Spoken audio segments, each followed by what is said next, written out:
Police we have in our land are terrorists in uniform. The army we have in Biafra land are basically terrorists.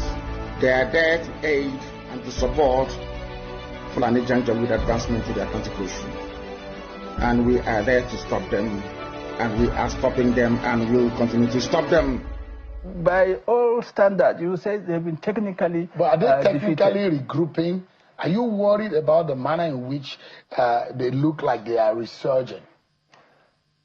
You see, I have mentioned it, and I warned, you know, at the time I was leaving office, time I was appointed ambassador, I warned, you know, that this is a cankerworm, and it may persist much, much longer than we assume. I mean, we are thinking, you know, it's very clear. And I didn't do it just out of, you know, wishful thinking or, you know, with any mindset in order, you know, to get, you know, attention to myself. No, because I know, you know, it's not just the military, it's not just the army's responsibility. It's not. You know, this had always been emphasized. And I've mentioned it, the National Security Strategy 2019, you know, spoke of the whole of society approach, you know, in tackling this insecurity.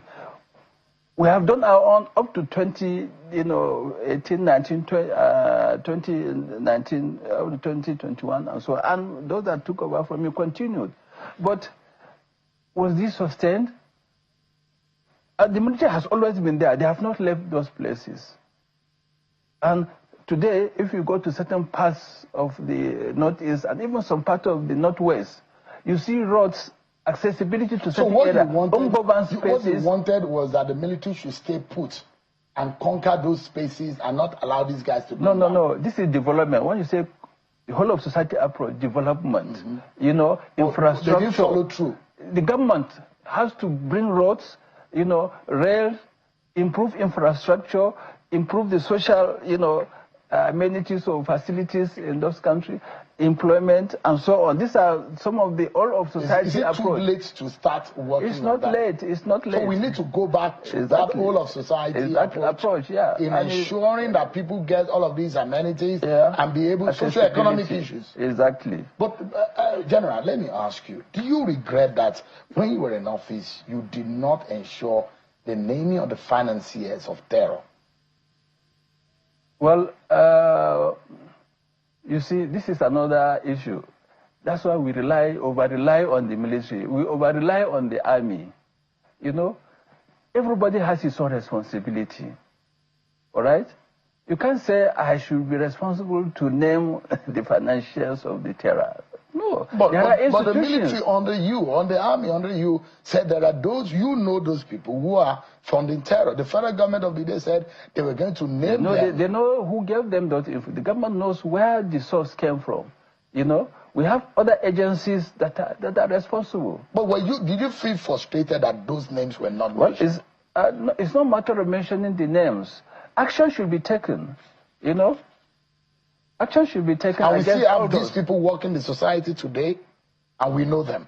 Well, I think there is, documents are there, you know, and those agencies know whatever is happening. Are there reasons why the names were not released? No, you see, the issue is not a matter of naming names, okay? Names can be mentioned, all right? But what follows is what is... So they left them unprosecuted. They didn't go after them. There are still some Boko Haram, you know, detainees or people that have been arrested for several years. They are still not being prosecuted, you know. The crimes you have in the north, the insecurity you have in the north is as a direct consequence of their own action. They groomed them. Al-Qaeda in the Maghreb, ISIS in West Africa, Boko Haram, Fulani headsmen, bandits, all of them. Who brought them to Nigeria? It's Fulani.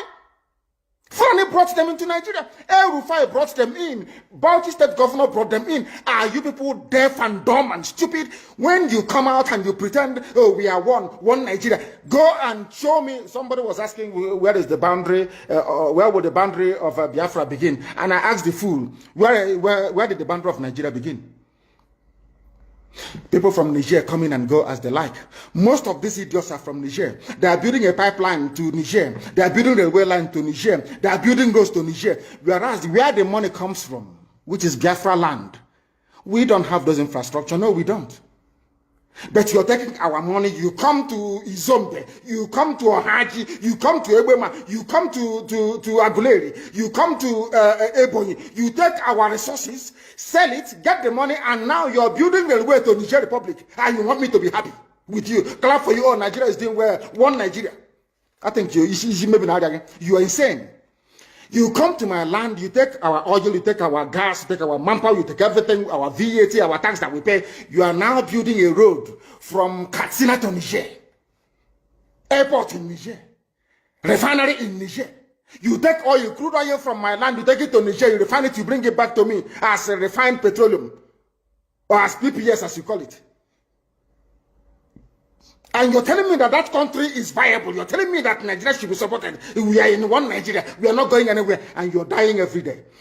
Because those that they appointed to speak for you, they gave them money and positions. So that they will come out on the pages of newspapers to give the world the misleading impression that everything is okay, when things are not okay. Go through the statements of Ohaneze and see the contradictions in it. Nigeria is not working. We are marginalized. And then you come back and say Nigeria is one. We must stay in it together. Are you not foolish? These are the useless intellectuals that you have. On one hand, you say Nigeria is not working. You're marginalized. You are being discriminated against. You're suffering. They're killing you everywhere. And you come back to the same place and say Nigeria must be one. Had Nigerians gotten together to say they want to be part of this useless contraption, that's entirely their business. I'm a Democrat, I've subscribed to it. But have you asked yourself this question? Why is it that all those asking you to remain in one Nigeria has something to gain from Nigeria, or they have benefited in the past? Nothing more, nothing less. I saw the letter that Atiku Abubakar wrote to President Biden. In it, Atiku Abubakar said to come and help us fight terrorism, in order to ensure that there will be no regional destabilization. That is their game plan at the U.S.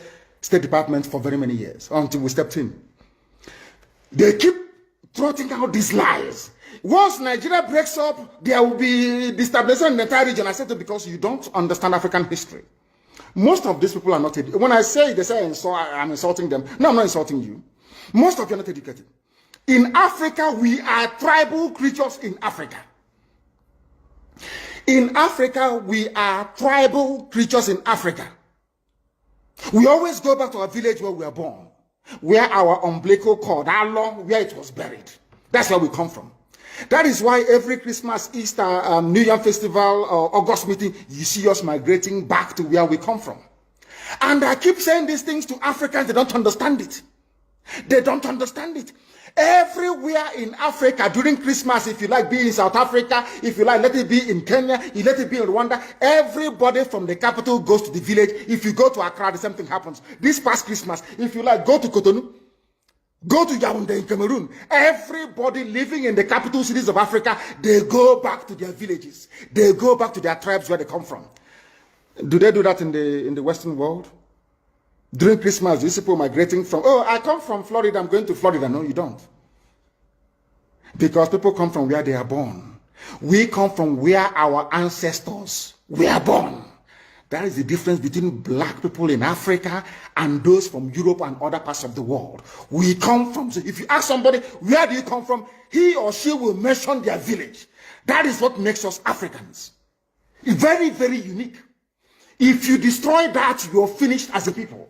In Africa, we are tribal. First and foremost, we belong to our tribe where we come from. That is why our people need to appreciate this. Very, very critical. That Africa is restructured to recognize where people come from. All these artificial creations by Europeans, Nigeria, this and that, all that rubbish. That is why you can never ever make any progress for the next 6 billion years. You can never ever make any progress in the zoo. Why is it, if we are not tribal, why would a whole presidency come out, Fulani presidency come out and say, we are defending Fulani headsmen? A presidency of the whole of Nigeria, so to speak. It is because by instinct, we are tribal beings in Africa. That is why Nigeria is unsustainable. That is why the man from Ishekiri has to vote to say, this is where I want to belong to. That is why referendum is the only way forward. That is why Africa is poor. Africans must recognize that this is who we are. You cannot live in Lagos if you're an Igbo man during Christmas and start traveling to Sokoto. It's impossible. You must go to Igbo land. You must. That's where you come from. And if they ask you, oh, but you were born in Lagos, you will say, no, that's where my parents come from. They ask your parents will say, that's where my parents come from. They will keep going back until they get to perhaps the 100th generation. That is who we are. And nobody can change it. We are not born on the streets. Some people were born along Ijora or Kota Highway in Lagos. Maybe they are from Urobo. You ask them, where are you from? They say, I'm from Urobo. But I was born in, but this is where I come from. That is who we are. That is why all these useless, idiotic countries created in Africa cannot survive. It can never ever survive. And how do we stop it? Only a revolution can stop it. Only a revolution. If you like, keep postponing it. If you like, keep putting it off forever and ever. Only a revolution can solve this very problem, because under a revolution, the powers that be, those that be making your life a misery, will be overthrown. Nobody will say it's a coup anymore. It is called popular uprising. Don't let anybody deceive you. Don't let anybody deceive you. And that is why today some soldiers are listening and they are resigning from the army. How can you be a soldier in the Nigerian army and your village is being occupied by Fulani headsmen? Imagine those from Oyo or Ondo serving in the Nigerian army. These are my Yoruba brothers who are serving in the Nigerian army. You are from Yoruba, you are serving in the Nigerian army, doing one Nigeria. But your village is being occupied by a Fulani. The same people you are serving, or you claim you are serving, your village is under occupation by them. And to make matters worse, those you are serving under their flag, one Nigeria, and the Arabic inscription, or should I say the motto of Ottoman Danfodio, to tell you how foolish Nigerians are. You don't know that the Nigerian emblem, the army emblem of Nigeria, is the motto of Ottoman Danfodio that he used to conquer Hausa people. You don't know that it is there. That's what they're using. You are fighting under the banner of your conquerors. Maybe in Sambisa forest. And now they are sending their advanced strike force into your village.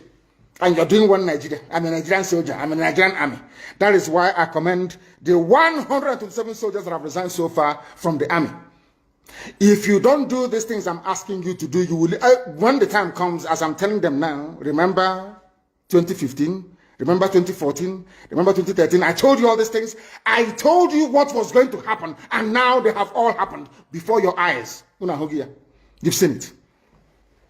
I'm warning you now. If you're serving in the Nigerian army, and you think you're loyal to Buratai, you think I'm serving my Nigeria is not a fatherland or motherland to anybody. Nigeria is not a motherland or fatherland to anybody. Nigeria is purely a British creation. A British creation. Because if Nigeria was to be a nation or country, there is no way those that call themselves the presidency Asoro can come out to support illegality in Ondo State. Because they know they are doing it for that. Why do you think they want to avenge and revenge for Sir Ahmadu Bello? Why? They knew that Ahmadu Bello and his people, so to speak, were fighting for them. They understood that. At the time, the Hausa people thought that the Fulani was fighting for them, but today it's very clear. I asked you a simple question when I began. Are you hearing Hausa Fulani anymore? No, it's only Fulani, because they have taken over the entire corner. That is one thing you need to understand. People must begin to appreciate this. If you are in the Nigerian army and you're serving the Nigerian army, you are only paving the way for the conquest of your village, the rape of your daughters, and the abduction of your mothers. I'm telling you this. You are in the Nigerian army, yes. But what the Fulanis have got in store for you is to overwhelm and to conquer you. I feel sorry for those of you who are so foolish that they cannot reason with them.